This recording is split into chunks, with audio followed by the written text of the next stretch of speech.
দেখেন আসন্না ফাউন্ডেশন একজন হিন্দু বরিশাল থেকে মন্দিরের হিন্দু সেও সহযোগিতা পাঠিয়েছে। আসন্না ফাউন্ডেশন আজকে দেখলাম যে একটা ভিডিও ক্লিপ প্রকাশিত হয়েছে ঘন্টাখানেক আগে দেখলাম। ওই যে কালকে ফাউন্ডেশনের পেজে ঘোষণা দেওয়া হয়েছিল স্বেচ্ছাসেবী প্রয়োজন শুকনো খাবার প্রস্তুত করার জন্য। শত শত স্বেচ্ছাসেবী সেখানে গিয়েছে, যে যেখান থেকে যেভাবে পারতেছেন সেভাবে সহযোগিতা করতেছেন।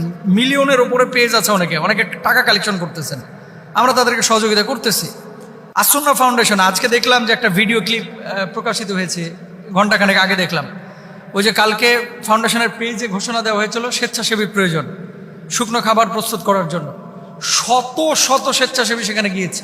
তার মানে কি, ফেনীতে যাওয়া সবার জন্য দেখো, সবাই তো আর ফেনীতে গেলে আপনি রাস্তাঘাট তো অলরেডি জ্যাম হয়ে রয়েছে, আর আপনি কিভাবে যাবেন? তো আপনি এখানে স্বেচ্ছাসেবীর কাজ করতেছেন, তো ওই মানুষগুলোর এরাও বন্যা দুর্গত এলাকায় সহযোগিতার জন্য নিজের হাতকে উন্মুক্ত করেছে।